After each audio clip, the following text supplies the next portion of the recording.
Good morning, Wednesday morning. Doesn't it feel good to be done with the tour? I was thinking I don't have to weigh anything, I can just spin. I have one thing that's hanging around from when I was working on stuff from the tour. When I did the caracol, I did what was called a tailspin, where I attached all those locks and made this real art yarn. And in the process of getting ready for that, I had pulled out all the locks, and then I had taken whatever was left and carded it, because you need fiber to spin the single and attach the locks as you're doing that. And I used all the locks, but I didn't use all of what I had carded. So I am just going to divide that up and spin it into a 2-ply to go along with that tailspun yarn. And that's the plan. It's just one little thing that I want to clean up.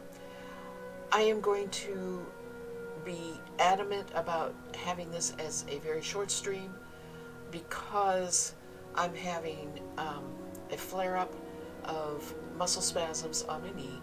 It's extremely painful. I have taken meds. I am having a lot of trouble walking. I shouldn't sit in the same place. It's a terrible paradox because I can't sit long in one spot. I can't lay long in one spot. I can't walk long. It is a constant motion of relocating the knee to a different position so that it doesn't hurt right now. And if this keeps happening, one thing, I'm going to stop the water aerobics class, and the second thing, I'm going to go see a doctor, either the ortho or my regular doctor. I cannot predict it. I've had 2 weeks almost, a week and a half at least, without a flare-up. So I cannot predict when it's going to happen. And that's what is the most frustrating part. And then it takes about 3 days for it to go back to where I don't have any pain at all. And I'm not sure a doctor can really help that, which is why I hesitate to go. And yet I'm also aware that it may be a sign that something's wrong and maybe it needs looked at. So we're working through that process. I'm working through that process. I use the royal we a lot. Don't mean it, but I have developed that habit talking on the computer when I was podcasting, and it kind of goes over to that. Speaking of podcasting, I am now podcasting again, and I have done 2 things about that.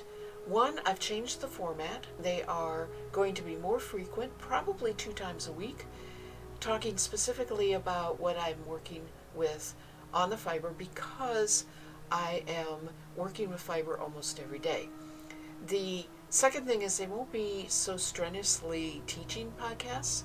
They will be just, this is what I'm doing, this is what I'm learning, here's the story behind it, and why I'm doing it, and that sort of thing. Just general fiber chat, as if I was going to see you at a spin-in, and I'm catching you up on what I've been doing since we got together last time. Second thing is, I made a thread on my Discord for the podcast, so I will post one when the podcast comes out. I'll just post a link there real quick, which will make it easier for you to find. And 2, pinned in the pinned messages for that channel thread is a list of all the past podcasts. Now, they will not be direct links. You're going to have to do a little bit of go to my website, look at the archives, and find the date that's listed on the list. If you want to see specifically a topic, and that's what the list is for, it shows the name and topic that I was talking about and the date that that podcast was released. And there is a huge 13-year archive on yarnspinnerstales.com. So if you're interested in any topic that I've podcasted on in the past, definitely check that out. And I've made it just a little bit easier to at least get to the website that hosts those podcasts. So anyway, let's go to here, see if my camera's right. My camera's fine. And we're going to go ahead and listen to the same dreamy, meditative music today. I'm trying everything I can to focus my mind away from pain, and it's might be monotonous, but that's what we're using today. And like I said, I think that this will maybe take me an hour and no more, right? And I'll call quits until I until I stream again. Got to get my medias right here until I stream again on Friday. And that should be Friday night, as far as I know. So I was a little late today, getting my fiber. I was a little late today, getting started, but doing okay at the moment, so let's do this.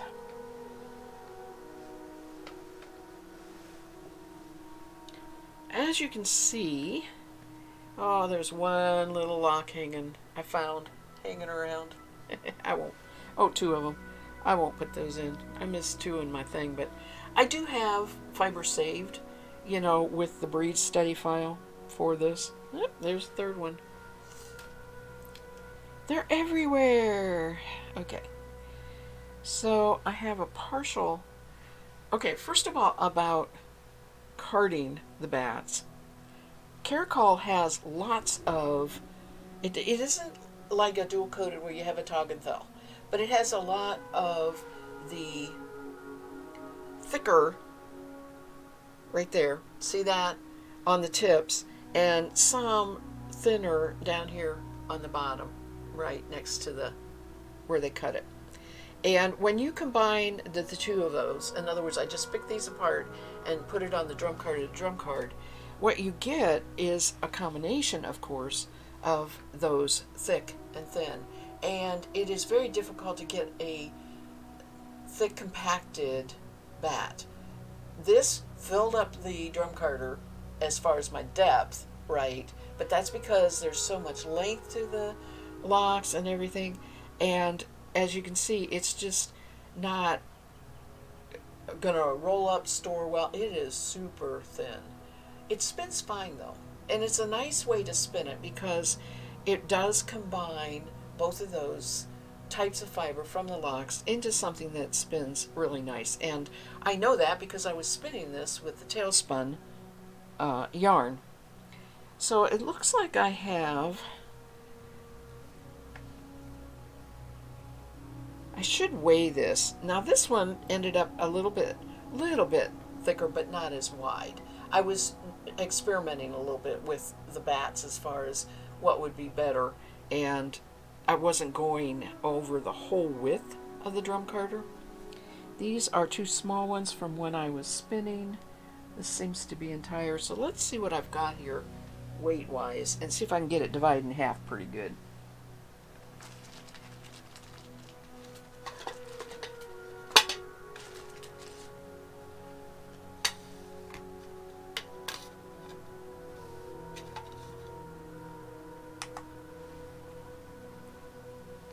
This stuff goes everywhere. Everywhere. I mean, it does. It's worse than Angora, really. Well, that's alright. I'm on grams. That little bit is 15 grams.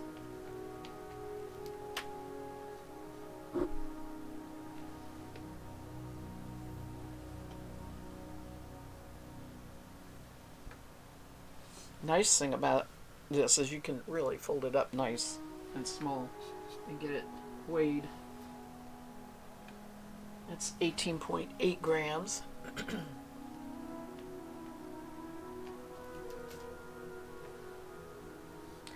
So that's not quite equally divided. So this one we're going to divide up and get even amounts if we can.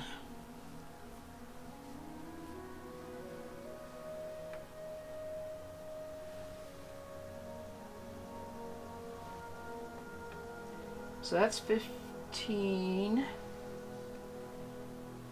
If I divide it, okay. So I've got 15 and let's say 19. So I need 4 ounces to make that even.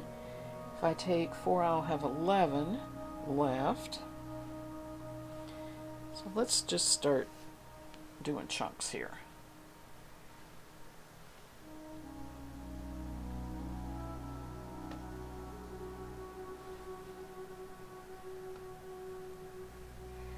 Funny how heavy it is.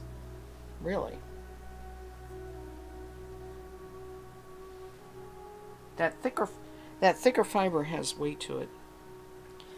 Let's see what this is, if I can divide it in half.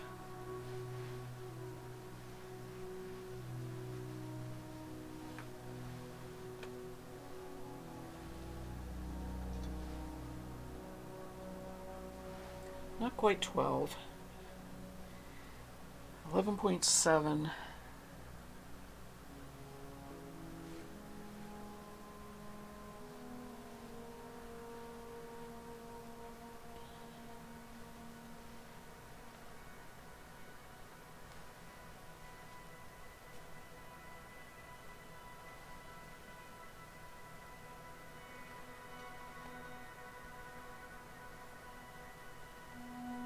Alright, you know, it's better doing it this way than eyeballing it, but it's kind of a pain.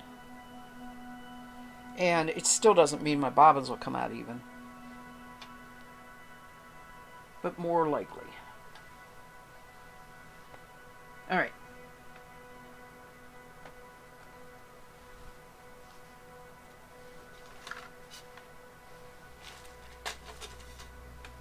I'm going to throw 1/2 down here in the bag so I don't grab it. And I really should not have my nano there.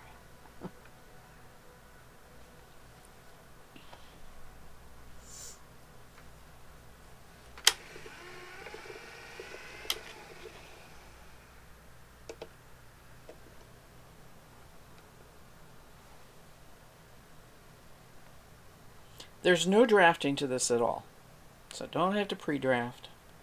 All I do is break off chunks, so I'm not dealing with a huge amount of fiber in my hand. And it's going too fast, and it's not pulling in enough. We always have to go through this.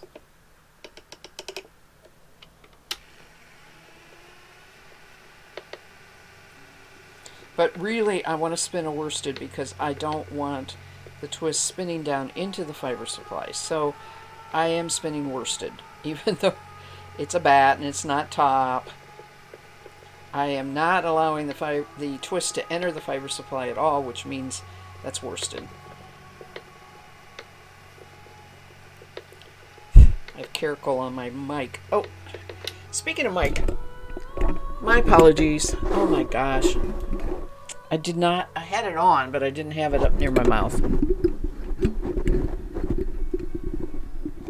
I am so sorry. That should be better. My monologue probably was mumbled. Oh dear. Oh well. I am not doing my best today. That's the truth.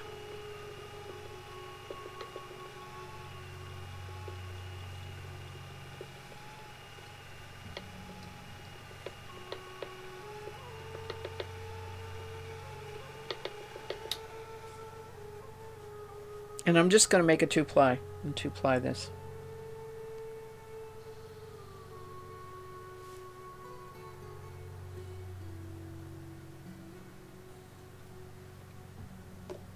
Hi. It's called Caracal. It is a shave 'em to save 'em. Passport fiber.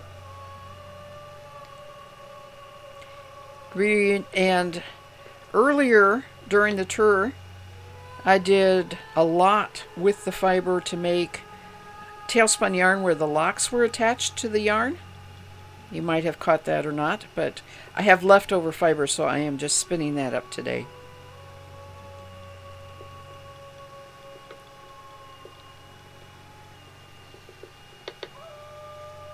How are you doing, Tuna? So, your final posts, and you got your goal met. You're starting to knit your sweater. I'm so impressed.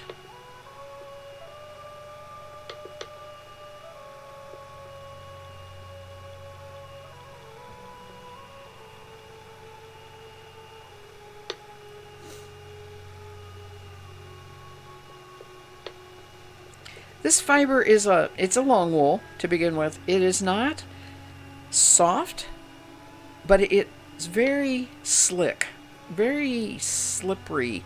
You would think that it would feel soft on your skin because of that silkiness, but the proof, the reason it's not is all these extra long fibers that are make up those locks that grow all over the fleece. It's kind of prickly, right? It's kind of prickly.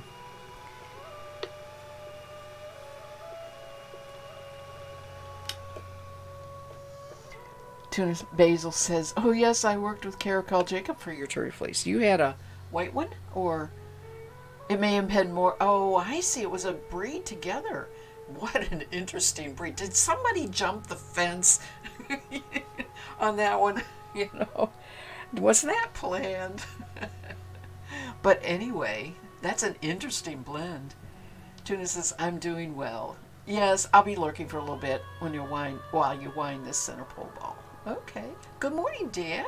I am struggling today. I am having knee pain. So I'm just not going to lie. I'm not the best that I've ever been.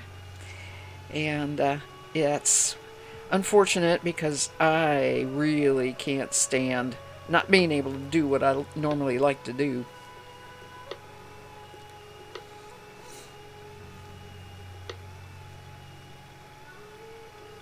And how are you doing today? This is probably pretty early morning for you.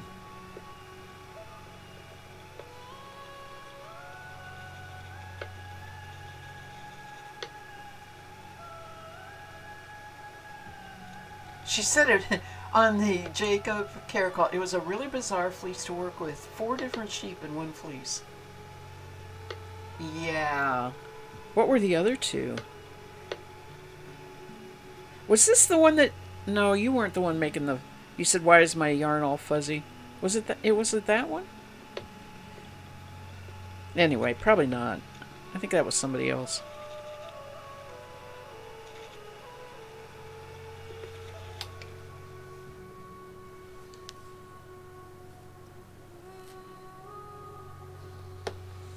I am glad the tour is over. I mean, I'm very happy with all I did, but I'm also very happy not to have to post, not to have to weigh. It was the side stuff. You know, if I just could keep myself from getting involved in the competitive part of it, I probably would be better.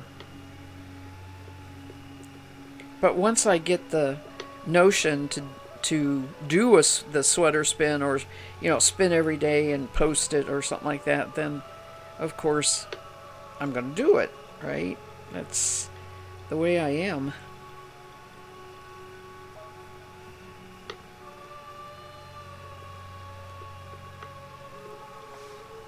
This fiber sheds like crazy. You can see my pants already. I mean, seriously.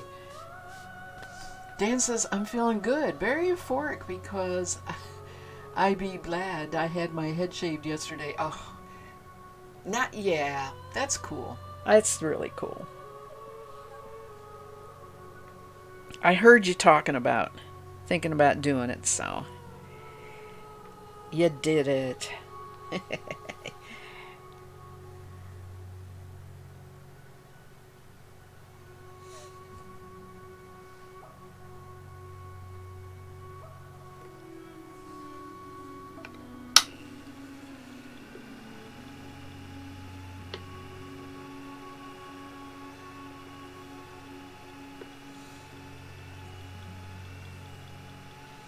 When you see individual locks of this fleece, you see grays and browns and blacks and a little bit of tan. And what I'm saying and even kind of a reddish cast. And what I'm saying is once you drum card it, it's gray. That's all you see really is the gray. Now it's going to have complexity to that gray because of the other colors in there, but it ends up being gray. Tuna Basil said, it had some areas with long coarse gray fibers with 18-inch staple. Well, that must have been the Caracol. Some were dark, black, and springy, and most went dark brown, sun-bleached tips with curls at the end. It has a lot of crimp, so I'm using it for cuffs on your sweater. That's just genetics in action, right? It picked different genetics from the different breeds that got there, and that's what you get. But isn't it interesting that if it was multi-breeds, you would get different kinds of locks over one fleece, like the genetics picked its spot to come out. Well, I'm Caracol, and I'm going to be on this hip. I don't know. But anyway, it is bizarre when you get mixed breeds. I am not an advocate of only buying 100% breed specific unless you are doing breed studies like I was. Then I made sure I did. I didn't use any blend of genetics. But the Rambouillet that I am spinning right now, that I spun during the tour, is a cross, a Rambouillet cross. They won't even say what it was crossed with. He is genetically enough Rambouillet that that's what they call him for breeding. And they would say any offspring has Rambouillet in it, but they don't really say what else he had in there. It's close enough, though. It's coming across as Rambouillet style fleece, so it's close enough. Not for a breed study, but close enough to be, yeah, I'm spinning Rambouillet yarn. Be able to say that.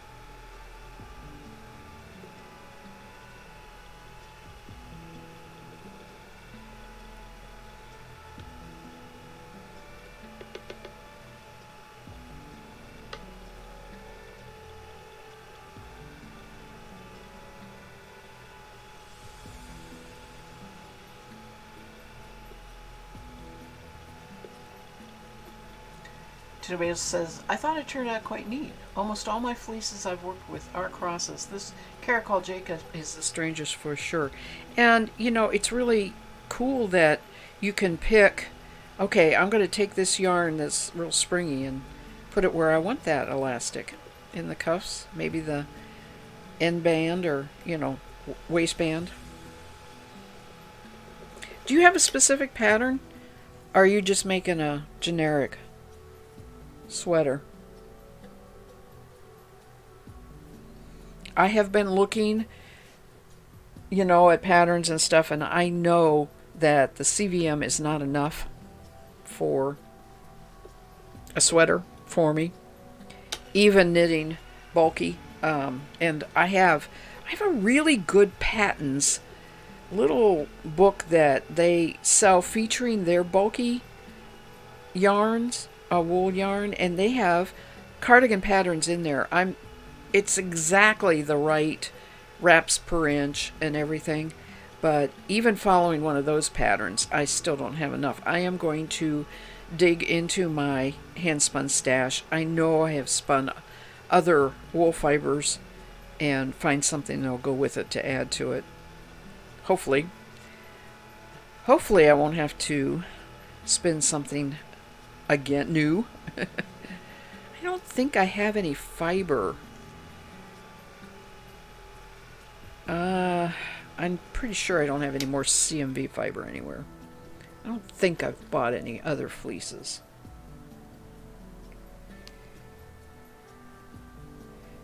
They're not real easy to find.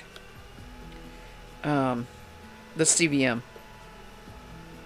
They're also in the passport.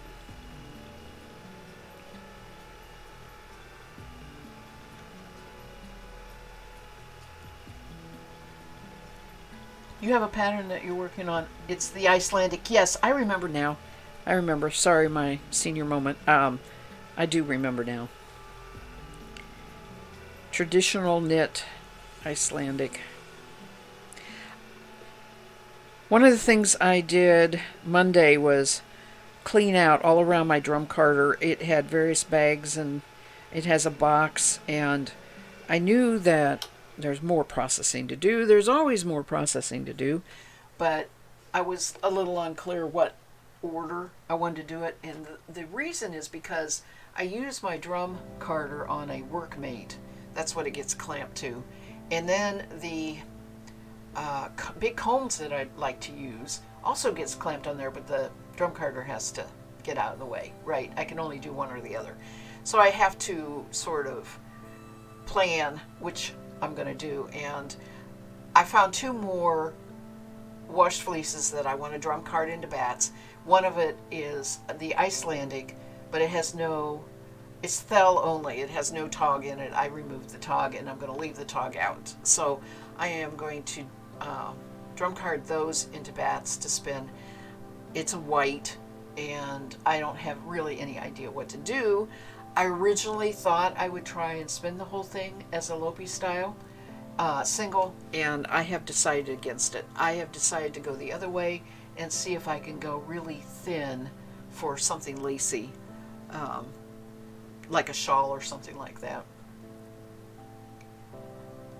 And then the second one is, okay, was one of my failings to always label everything, and because when I have bags and bags of fiber like I do,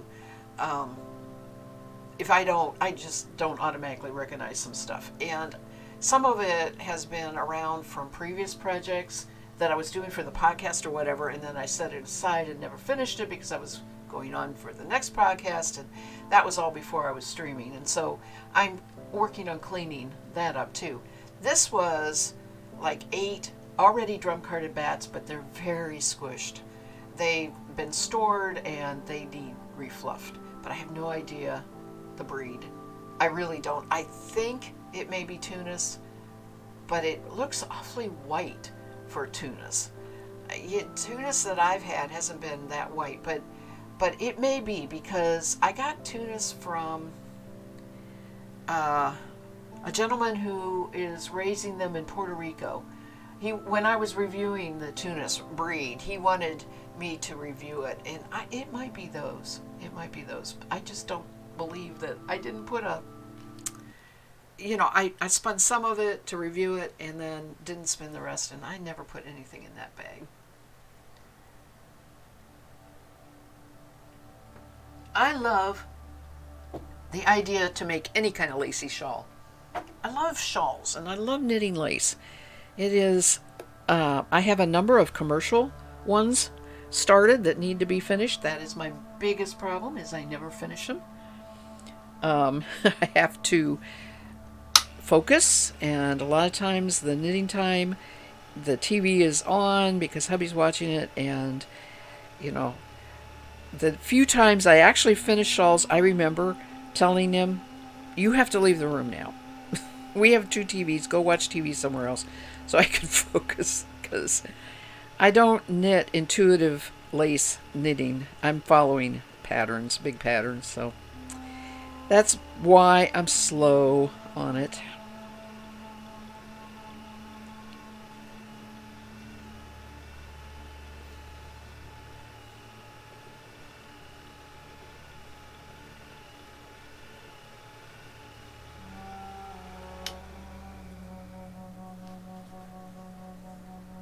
Puerto Rican Tunis.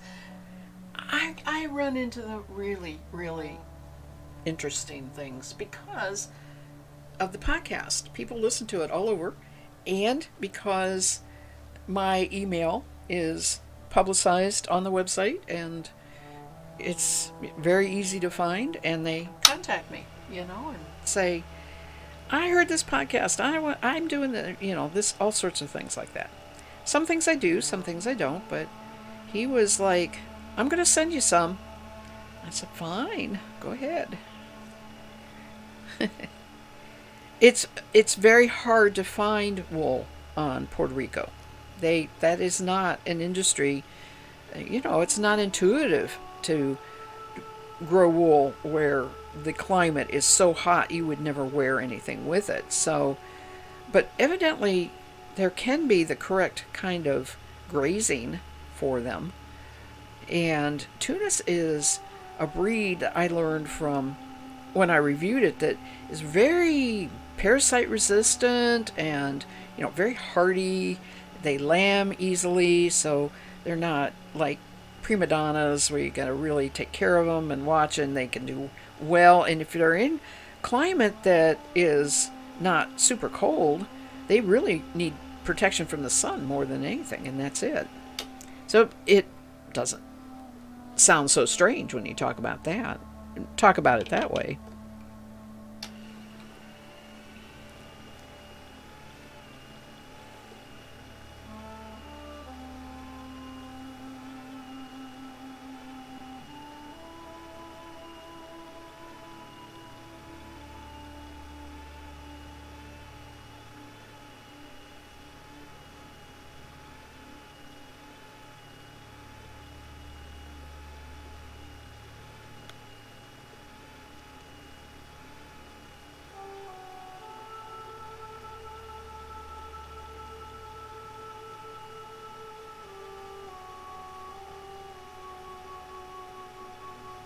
Oh, you're Puerto Rican.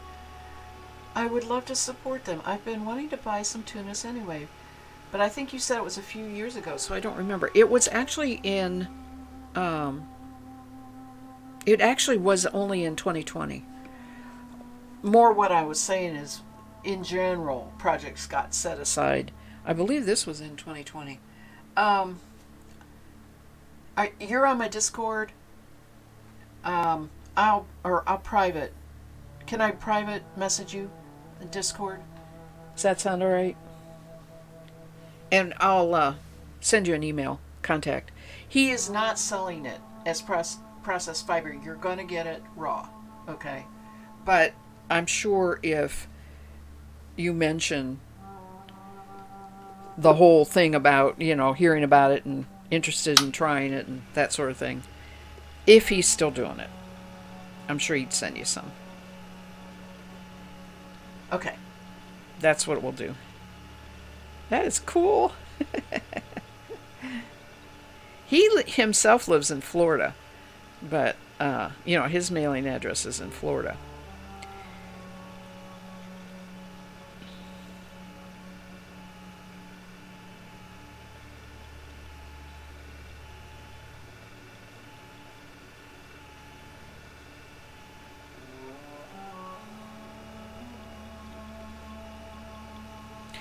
The original contact all did come through a stream, not with him, but with another Puerto Rican who has not been to the stream for a long time. Um, but when I was first streaming, she was there quite a bit, and she's the one that emailed me and said, "This, I'm in contact with this gentleman because I got some fleece from him, and he knows you're reviewing it. He'd like you to review it." So it actually came through the stream as far as the original contact. It's really interesting. It's a small world in many ways, isn't it?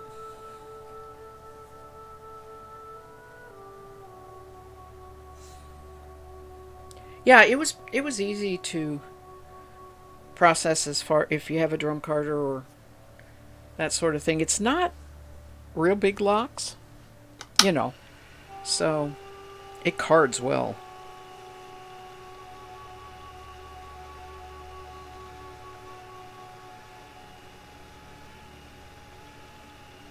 I got sidetracked. So I was cleaning my drum carder area and I found those two and I'm going to drum card those. And then I've got everything all ready to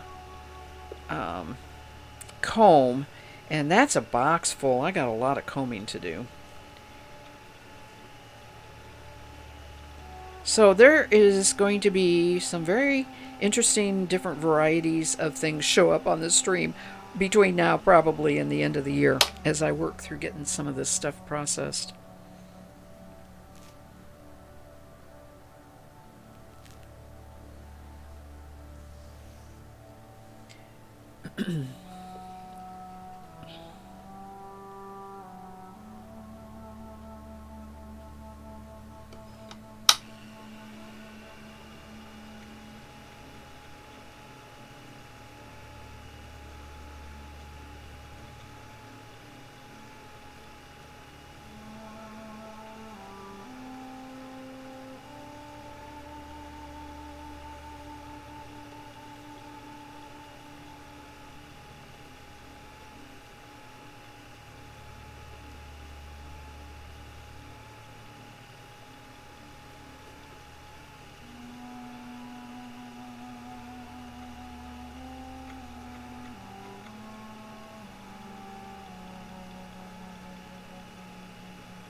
That is one thing I will never run out of something to show and do on a stream because I have so much. The one thing I am not doing that I need to be doing more of is knitting or using the fiber. Yarn. Using the yarn. I really am not taking care of that end of it, but I'm working through the fiber.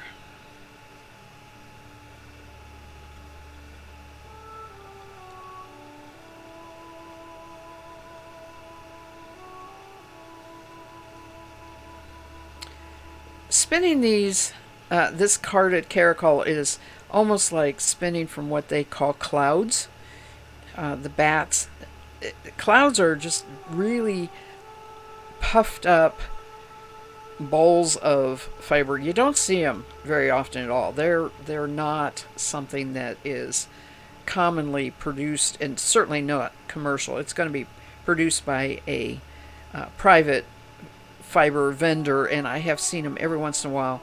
And Icelandic is another one that is very common for it to be that way. But I don't know exactly how to make a cloud. I can only use my drum carder and then sort of take great big handfuls of that drum carded fiber and spin from it to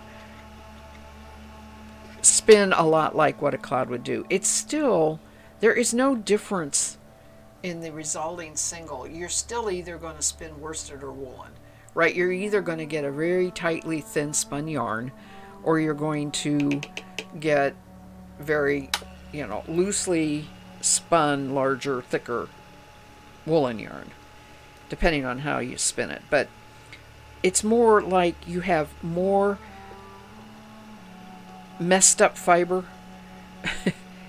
than you do even with a drum carded bat, which makes no difference at all if you're spinning worsted like I'm doing right now, because all I'm doing is straightening the fiber out and putting twist into it. It's not really necessary to have it in a cloud. And I think maybe it originated with the Icelandic because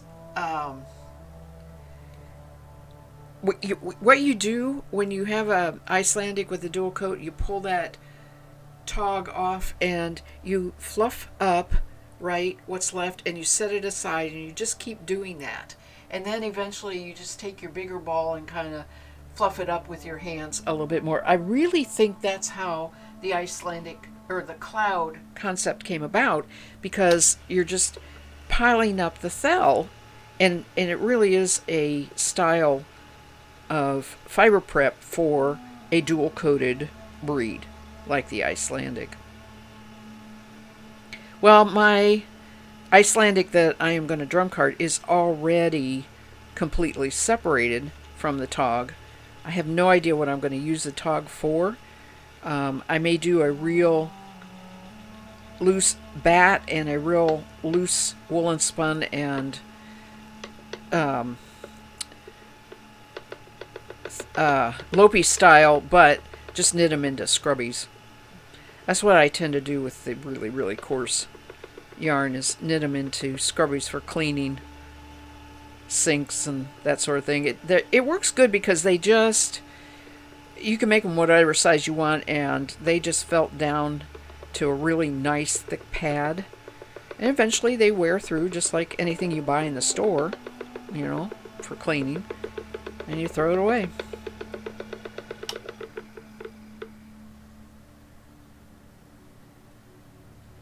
That's one bobbin.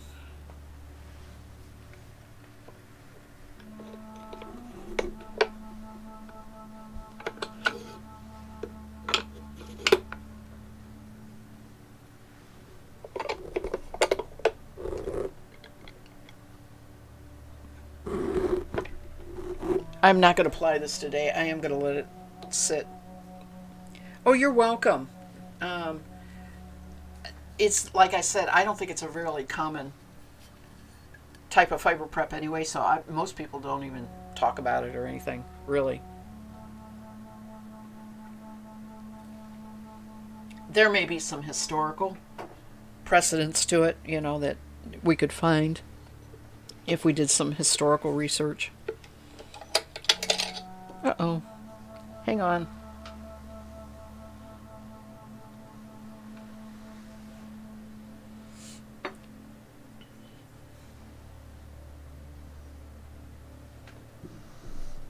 I really need to clean this. Roberta, the oil, where the oil's going.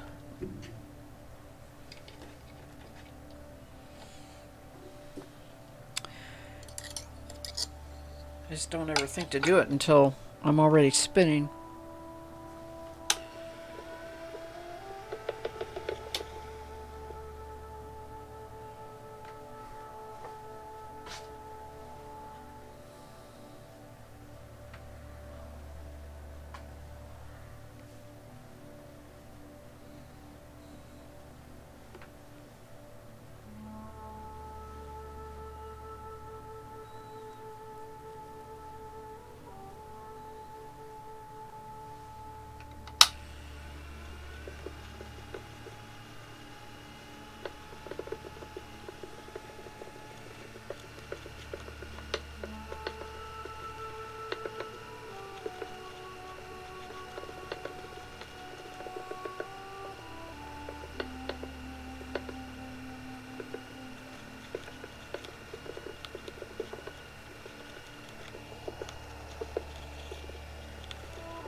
happened with the take-up here?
Okay, more knitting.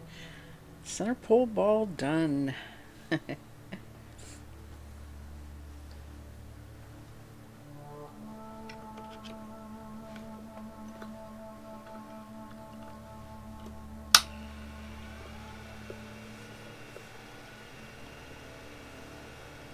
Joins are a little hard on this. It's slick, like I said. It's kind of slick. See, I didn't get a join there. Not a good one. And too much twist.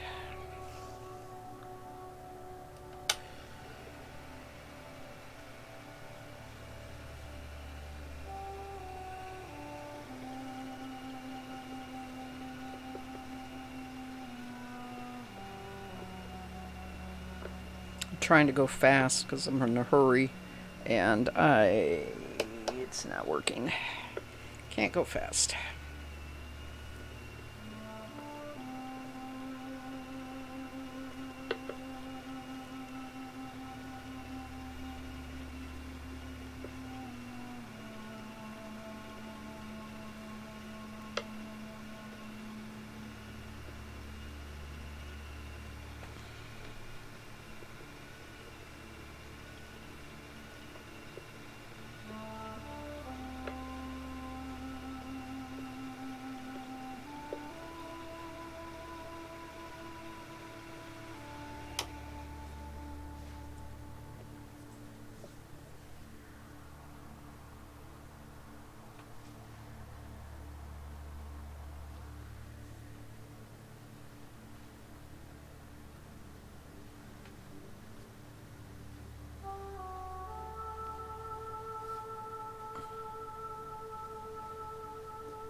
Boy, there's a piece of something in there I cannot get out. My goodness, that's stuck in there hard.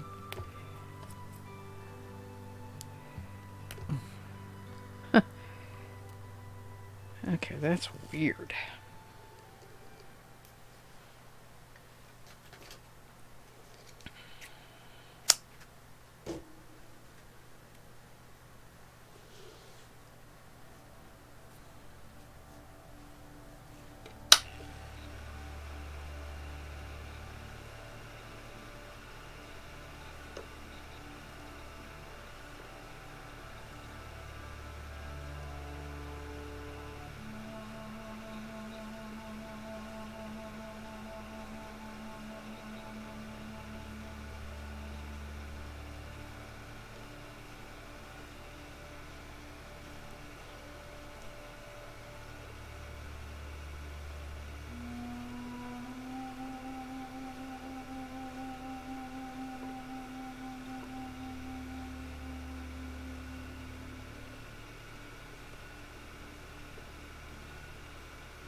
Almost done with this.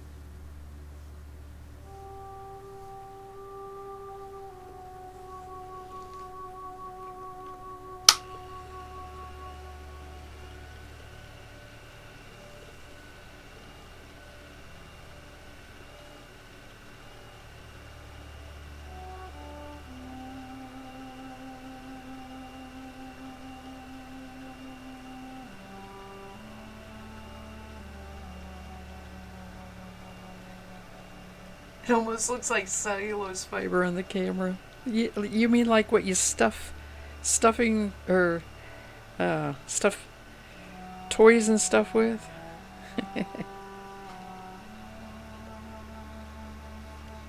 Yeah, to me it looks like horsehair, but it doesn't feel that way. It's softer than that. Yeah, it's because of the thicker tog or that part of the lock.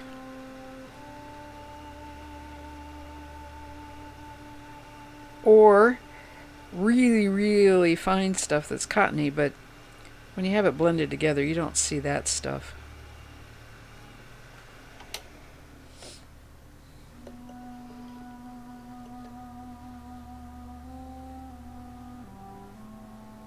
Tuna basil, it'll take me a day or two to get that tunis information to you because I've got to dig it out of the past emails. I know I kept it, but if you heard what I was saying at the beginning, I'm having trouble with my knees, so I'm not sitting at the computer much until I get this not hurting so much. So give me a day or two and I'll get it to you. If I forget, remind me, please, but I'll make myself a note that I'll see here at the computer.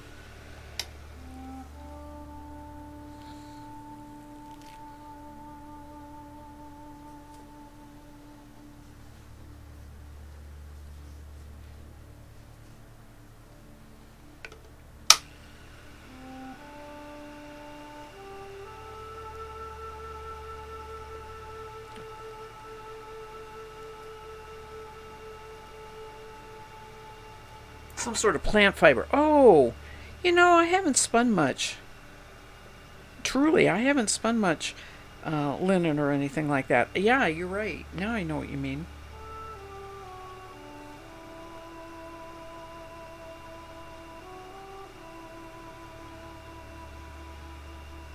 I wasn't clicking on that word cellulose at all.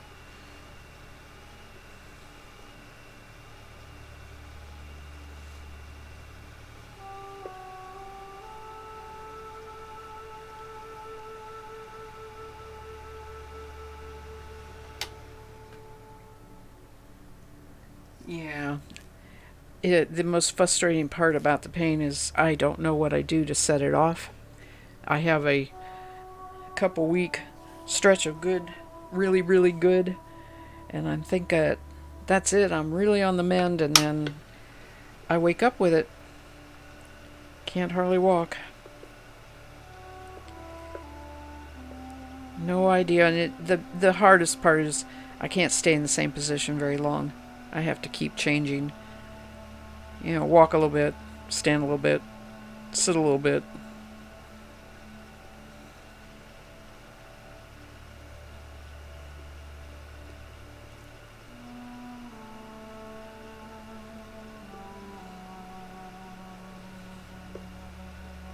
If it's like the others, it'll be gone in a couple days.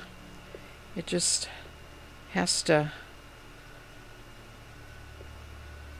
It's more like a muscle spasm than it is joint pain, so it has to. Those muscles have to work on relaxing and not hurting.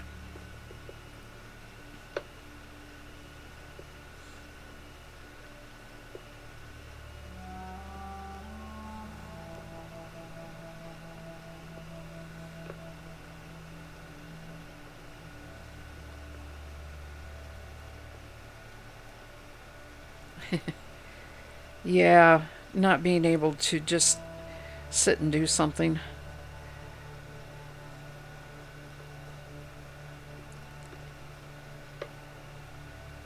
It would be easy for me to sit all day and read and knit and watch TV and or streams or whatever, right? And that's just sort of not going to help it. So I go back and forth between that and doing a little something in the kitchen and I still have to sleep, so, I'm still sleeping in stretches long enough that gets me sleep, but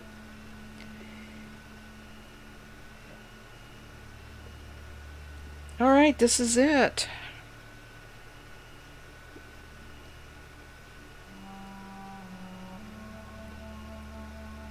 This is not the first time I've spun caracol. This I had some from a previous breed study years and years and years ago.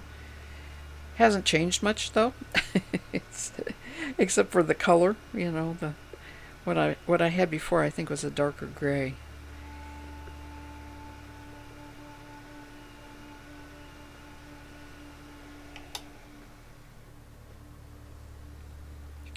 I think I can guess the cause to be that I'm feeling so good.